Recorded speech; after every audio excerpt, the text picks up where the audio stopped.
China spent close to 2 decades and billions upon billions of dollars building its own homegrown passenger jet, the COMAC C919, an aircraft specifically designed to end the country's dependence on Western aerospace manufacturers once and for all.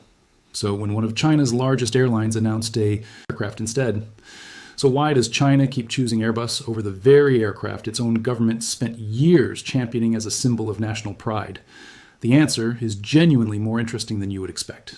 If you want to actually understand how power inside the aviation industry is quietly shifting, not just the headlines everyone already saw, stick around because this story is bigger than a single aircraft order. According to a filing submitted to the Shanghai Stock Exchange on April 29th of 2026, China Southern, together with its subsidiary Xiamen Airlines, placed one of the largest single aircraft orders anywhere in the world this year. We are talking about a combined 137 Airbus A320neo-family jets. Not 10, not 20, 137. China Southern alone committed to 102 of those aircraft, with Xiamen Airlines taking the remaining 35. At Airbus's published catalog prices, the combined deal is valued at roughly $21.4 billion, the kind of order that takes years to fully deliver and effectively locks an airline into a manufacturer relationship for decades at a time. Deliveries are scheduled to run from 2028 through 2032 for the mainline carrier, stretching out to 2032 for Xiamen Airlines as well. This was not some small regional operator quietly expanding its footprint. China Southern is one of the largest airlines on the entire planet, operating close to 1,000 aircraft across its combined group fleet and running thousands of flights every single day. When a carrier of that size makes a fleet decision at this scale, it is never impulsive and it is never random. Every order of this magnitude passes through years of internal financial modeling, network planning, and formal government approval before a single signature ever gets attached to it. This was a deliberate, carefully calculated choice, and that is exactly what makes it so genuinely strange on the surface. Because China already has its own competing aircraft sitting right there in the same market segment. The COMAC C919, designed and assembled in Shanghai, has been flying, paying passengers in commercial service since May of 2023. Multiple major Chinese airlines have already been flying it for a few years now. The Chinese government has been actively promoting it at every opportunity.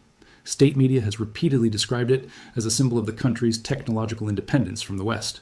So when China Southern's leadership sat down to plan out its next major fleet expansion, they genuinely had a real choice in front of them, a domestic option built specifically to reduce their reliance on foreign manufacturers, and they still chose Airbus anyway, at a scale of well over 100 aircraft.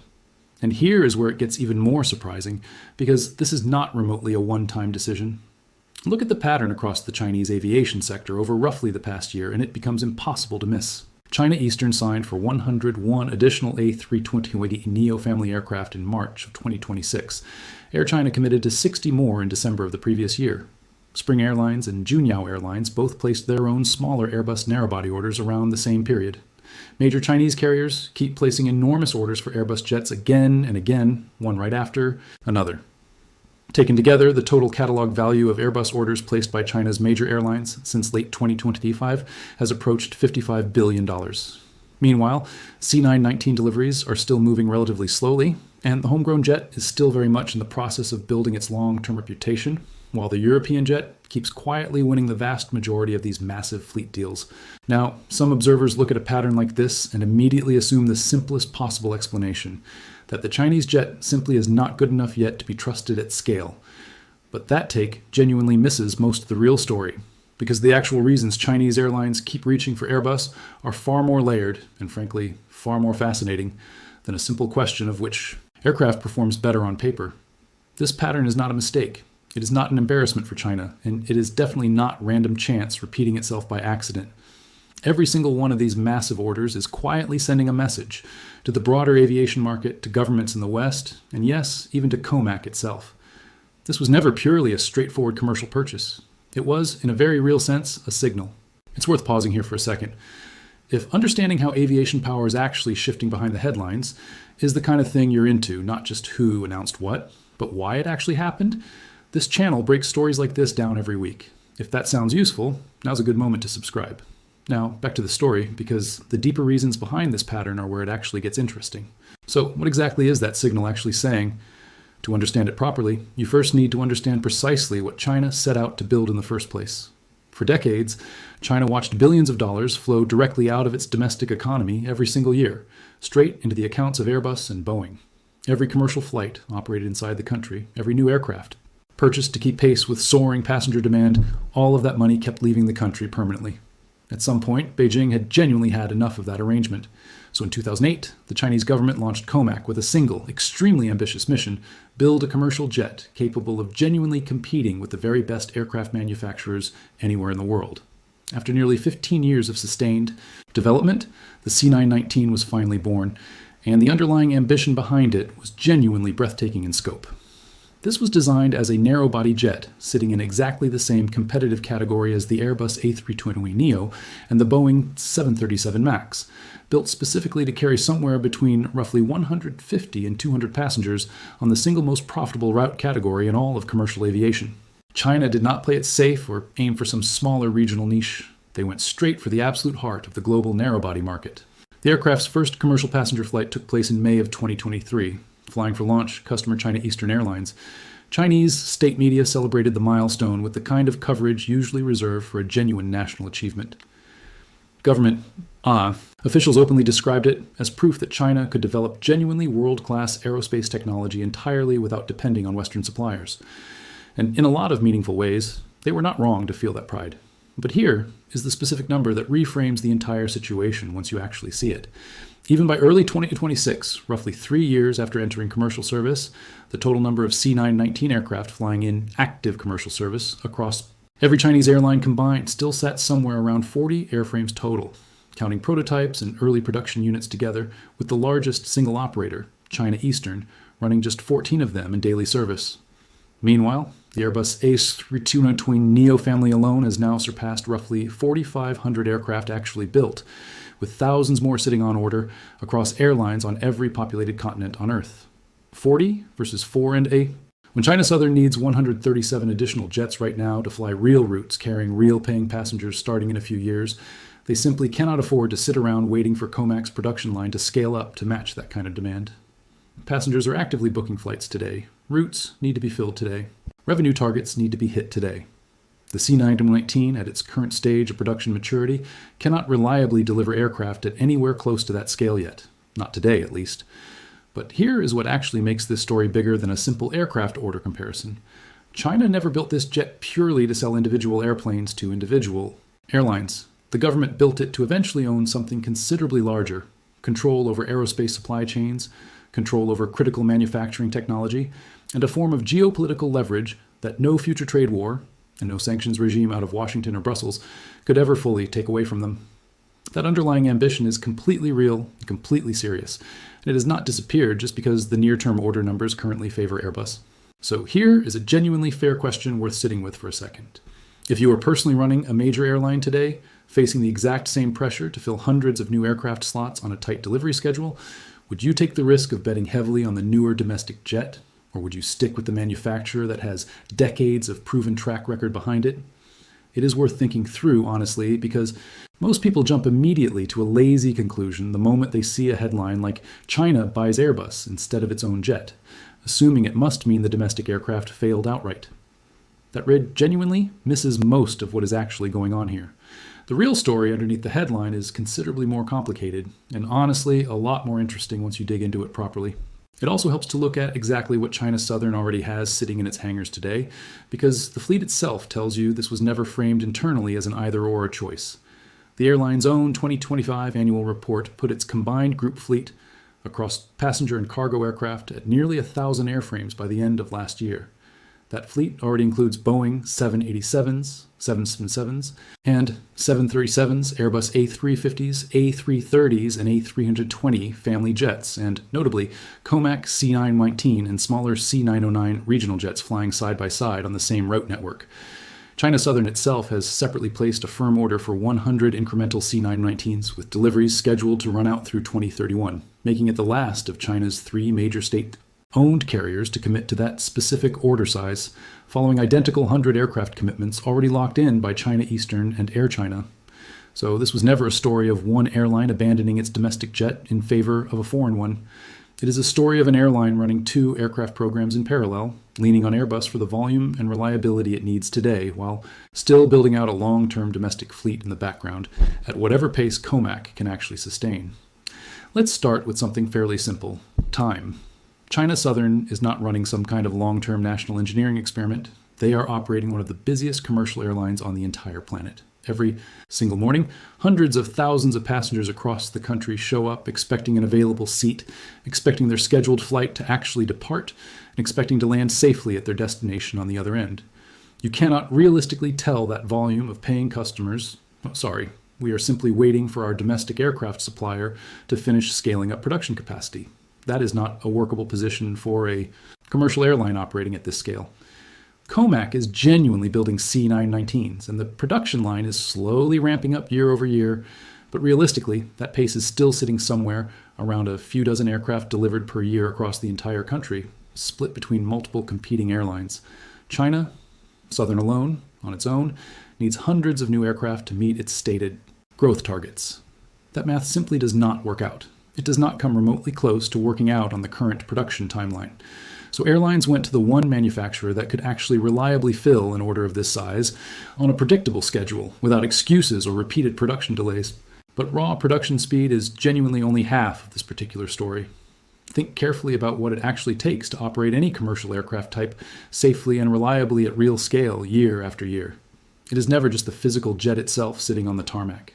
It is the entire trained workforce of certified mechanics who know that specific aircraft type inside and out. It is the vast global network of spare parts already sitting in warehouses on every continent, ready to be shipped within hours when something breaks. It is the flight simulators pilots train on for type certification. It is literally millions of accumulated real-world flight hours worth of technical performance data feeding back into ongoing safety improvements. It is the entire invisible support infrastructure that quietly makes modern commercial aviation function safely at scale, mostly unseen by passengers boarding the aircraft. The Airbus A320neo-family has all of that built up gradually over more than a decade, across thousands of individual aircraft, flying for hundreds of different airlines spread across every populated continent on Earth. The C919, even now, is still operating with a small fraction of that same accumulated real-world data and support infrastructure behind it. You can genuinely feel that gap when you look at the two programs side by side. That is not just a simple production number.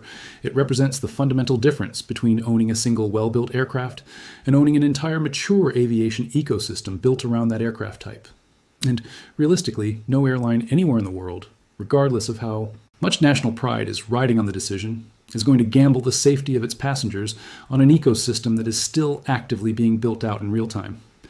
There is also a quieter economic detail that rarely makes it into the headline coverage of these deals. Airbus has actually operated a full final assembly line inside China, located in Tianjin, since 2008, building complete A320 family jets on Chinese soil, using a significant number of Chinese workers, feeding directly back into the Chinese domestic economy. A second assembly line in Tianjin came online in October of 2025, specifically to help push Airbus's overall A320 family production capacity toward a target of roughly 75 aircraft per month globally by 2027. So when China Southern wires a payment to Airbus for this latest order, a genuinely significant portion of that money actually stays inside China's own economy rather than fully leaving the country. Airbus did not simply sell finished airplanes into the Chinese market from a distance over the years.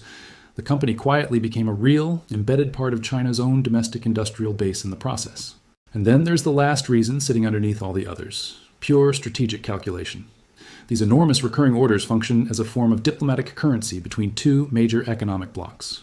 Every additional $1 billion flowing toward Airbus sends a clear, quantifiable signal to European governments that China genuinely values this specific commercial relationship, a useful card, to hold in reserve whenever broader trade tensions start rising, or whenever tariff threats and political pressure begin building between major powers. China Southern's own senior executives are not naive about any of this, and they are certainly not confused about what they are actually signing when they finalize an order of this size. This was never purely a straightforward transaction about acquiring airplanes. It was always partly about strategic leverage. Zoom out far enough, and the full picture here becomes genuinely striking.